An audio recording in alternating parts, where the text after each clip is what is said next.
Hello, dear friends. December 6th, 2024. We got about 6 inches of snow on the ground. Winter is definitely here. It's about -3, about 26 degrees Fahrenheit, about -3 Celsius. A little chilly today. Long time no see. This is a video I'll make. I probably take a break after this for a little while. And if I don't see you, I wish you a Merry Christmas and a Happy New Year. But I hope to do a few more videos between now and then.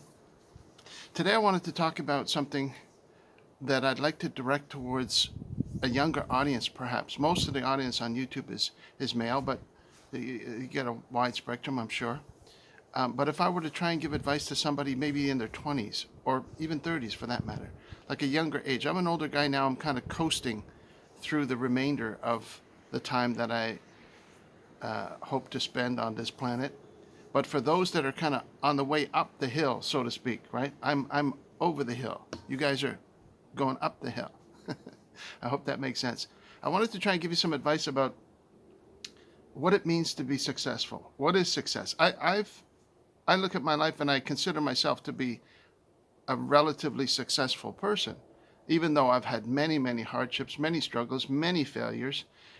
At the end of the day, when I look back on my life, I can kind of look back with a sense of pride and accomplishment that I'm able to take care of myself and to be a blessing to those close to me as well. Um, a big part of success is the financial component, but of course that's not the only component. There's many aspects to it. If you look at some people today that the world considers successful, you can see that they're total failures. Famous actors that have um, lost all their money, ended up bankrupt and miserable, or just got involved in things that are totally unnecessary and scandal and on and on and on. You can see examples of that. What the world considers successful is not always what success is all about, and I think that goes without saying. So let's move on to it. And if I try and describe it into two major categories, one is things to avoid and one is things to move towards in your life. You want to move away, obviously, from anything to do with drugs. And the second thing is anger. So drugs and alcohol can destroy anybody's life. And it's deceptive because alcohol is normally socially acceptable. But if you can stay away from that, that's half the battle of life. If you can stay away from drugs and alcohol, you're almost guaranteed to have a relatively happy life. Boom. That's half the battle right there. And the second one is anger, to stay away from. Anger is deceptive because I've seen people in job situations where they've received maybe some negative feedback and then they've gotten angry and then they've either gotten fired or quit. And this is usually the only result of anger. The anger has to kind of reach its conclusion. Whereas I've also seen people that don't get angry and they kind of let things fall off their back. And these people have succeeded far beyond a person that may be more talented, but simply because they had a softer attitude. I've seen people that have made horrible mistakes on the job, and they've been, brought into the manager's office, and this is you can't do that, and they'd be like, "I'll try not to do that again," and then the managers of the company are dumbfounded. They're like, "Well, I guess we'll just let this guy go back to work," and the guy ends up getting promoted a year later or 6 months later. Whereas other situations where maybe a less important infraction, a person gets called up, sent an email, this is, you can't do it like this is the wrong, and the person gets all out of joint in a huff, and they storm out, or they tell their boss off, or on and on. The difference wasn't in the talent of the individual, but in their attitude. Right? That old saying, attitude determines altitude, blah, blah. But that's something to avoid. Drugs and alcohol, anger. Those two things. And the rest is almost like a breeze. And so what do you want to move towards? To move towards motivational literature. When I was young, I read all the motivational literature I could get my hands on. Of course, there's classics like Napoleon Hill, Anthony Robbins' Unlimited Power is overrated. Don't waste your time on it. I mean, he's probably a great speaker and everything, but the classics, Napoleon Hill, some lesser known classics, Wallace Wattles, The Science of Getting Rich. It's free, available online. Download a copy, read it at least 2 or 3 times, and you get a good understanding of that. Rhonda Byrne's The Secret. Yeah, it's a little too esoteric, a little too fluffy. There's a lot more substance to having a positive mental attitude than that. But Norman Vincent Peale, Og Mandino, Brian Tracy, Zig Ziglar, anything like that, get your hands on it, read it, study it, absorb it. The writings of Solomon, right? Not just Proverbs and Ecclesiastes, but also the Book of Wisdom. It's not in the Christian Bible, it's in the Catholic Bible. But anything written by Solomon, read it over and over and over again. Absorb those principles. And that will put you in good stead, absolutely. And remember that in every generation, there is new opportunities. So the generation that I came from had certain opportunities. Maybe it was in stocks, maybe it was in prior to the dot-com bubble, maybe it was in real estate, right?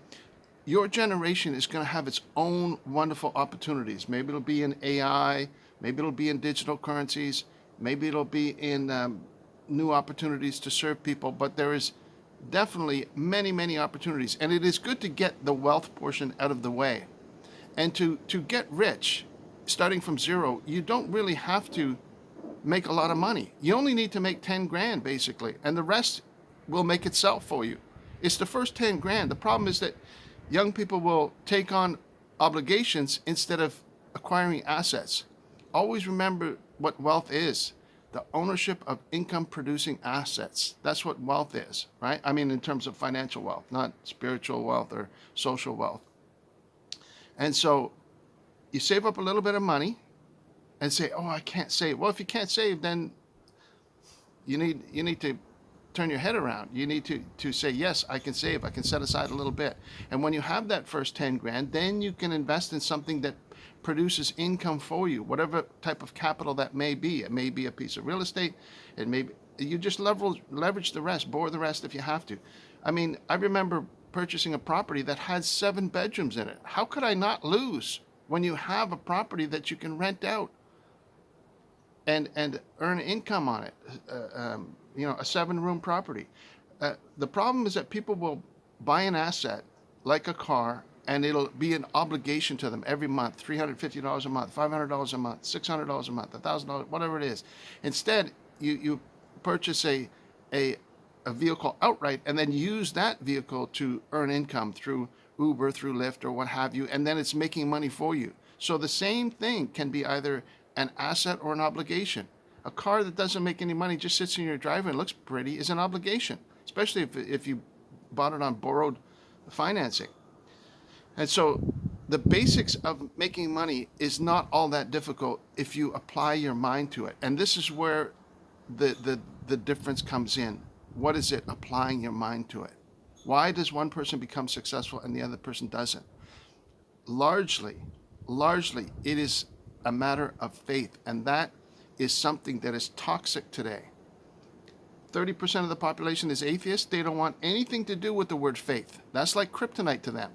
They have no faith, and they are usually losers. They think they're happy and successful in their life, but if you throw out faith, you're never going to achieve anything. And I stand by that statement.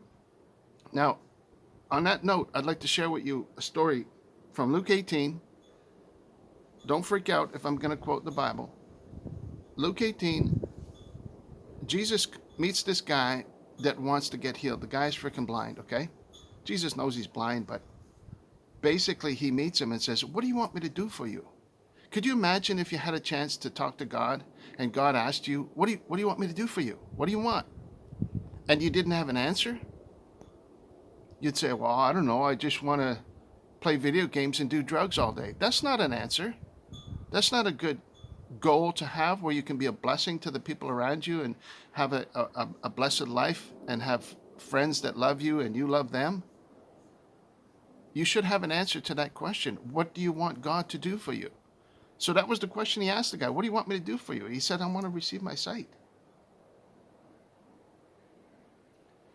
And what did Jesus say to the guy? He said, receive your vision. Your faith has made you whole. It said, receive your sight. Receive what you're looking for. Receive what you have a vision for.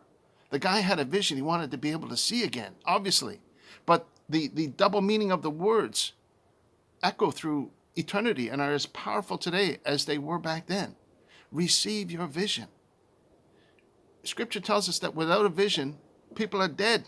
Without a vision, the people perish, we're told. But the guy had faith. And what faith did he display? He asked. How much faith does it take to ask God for something? Oh, I don't have any faith. Well, then get some. Wake up, pull your head out of your ass, and ask God for what it is you're looking for. Oh, I want a partner. I want to get married. I want a new car. I want to be happy. I want to own a home. Or it doesn't matter if it's a physical requirement or a material requirement of something that you need. God knows that you need all this stuff, but he rewards faith. If you don't ask, you basically don't get. Oh, but that's not fair. God is not fair. Well, take it up with him then. I didn't write the book. I'm just telling you an example that is meant to inspire us and strengthen our faith. Faith is not a bad word. Faith means that you believe for something that you don't have yet. You're seeing into the future and saying, I believe I can make that first 10 grand. I believe that I can purchase a home that carries itself by renting out the rooms in that home so that I can cover the mortgage, even if I'm unemployed. Oh, that's impossible, you say. People do it every day, but you just don't see it. You don't hear about it in the news. And you don't hear about it in the news because it's not newsworthy. People are too busy buried in their phones, consuming irrelevant material. If you're spending too much time on your phone or your computer or on the internet, you are the product. You're just a product for somebody else's advertisement. Turn that off. Get a vision. Think about what it is you want to achieve in life, especially if you're young and you got your whole life ahead of you. And ask God. Say, God, I'd like to achieve this. Can you help me achieve this? This was a common thing back in the 80s, was to have a vision board. You would make up a Bristol board or a cardboard and you put it up in your room and you'd have pictures of what you're hoping for. Not fucking Def Leppard and Iron Maiden, all that shit. Throw all that shit out. No, you'd have a picture of the car you'd like to drive, the spouse you'd like to have maybe, or the home you'd like to live in maybe. I had a vision board with a dream home. I printed out a picture of the home that I thought was a dream home. I ended up owning that dream home after a short period of time. It didn't look exactly like it, but it was pretty damn close, right? Receive your vision. Your faith will make you whole. Your faith will achieve what you've asked for. It's not that I deserved it or that you deserve it. Don't think about deserves. Remember, Unforgiven. Desert's got nothing to do with it. Little Bill said, I don't deserve this. I'm in the middle of building a house. Clint Eastwood said, deserving's got nothing to do with it, man. That's a powerful movie. But you probably might not want to watch that. It might mess you up. Just saying. How am I doing for time? I can't see it. It's too bright in the sun. Anyway, that's what I wanted to share with you today. The story from Luke 18. If you get a chance, you might want to read through it and let it absorb into your mind. And, realize that there are people that have far harder circumstances than you do. I saw a video the other day where a guy had no legs. He was in a wheelchair and he was working in a garage, moving 4 tires at a time with a, what do you call those things that you truck, a little lift truck?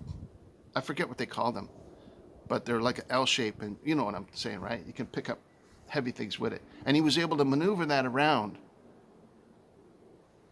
basically as good as anybody with legs. And that guy's working his ass off from a wheelchair. And you're telling me you can't do it? I live in a home here in Ontario, Canada, and I can't get anybody to shovel my driveway for me on an individual basis. Oh yeah, you can hire a company to do it for, I don't know, thousands of dollars a year, something stupid, or hundreds of dollars a year for that matter. But there's no young, eager able-bodied men that come around and say, hey, can I shovel your driveway? No, that doesn't exist anymore. There's an open market for that. There's nobody that'll mow my grass in the summertime. That's totally open. Now we are moving to a global push to feudalism where there's going to be a lot more people available to do those menial jobs. There's no doubt about that. But at the time being, there's an open opportunity for manual labor to earn immediate income. There's no doubt about that. But the doomers will sit there and say, oh, there's no jobs and I don't want to be a wage slave. Don't fall into the doomer mentality. That's a black hole of nothingness for losers. Don't be a doomer, right? Get out of the basement, throw out the fucking video game, and get out there, make some money, do something with your life, because once you have a little bit of scratch, then your options expand. Then you can use capital to your advantage. Then you can use leverage to your advantage. Then you can borrow wisely. There's a good borrowing and a bad borrowing. You can study finance and figure that all out. I don't have to tell you about that. But the opportunities today are as much as they were in my generation and the generation before me. Every generation has its own opportunities for wealth creation. So you get wealth creation, then you have an opportunity to have social wealth by having a family, by being a blessing to your community, by being a blessing to your children, and that momentum builds and it builds and it builds, and you become a winner in the long term. You'll have ups and downs. Of course, you're going to have ups and downs. Everybody does. But the difference is that you're going to get back up again when you have a setback and a failure. You say, well, I'm not going to do that again. And learn from the mistakes of the people that went before you so you don't have to repeat mistakes unnecessarily. If somebody says, boy, I made a huge mistake when I bought that car that had horrible financing on it and it was overpriced and it was useless because it was a two-seater sports car and I couldn't do anything with it, don't make that same mistake.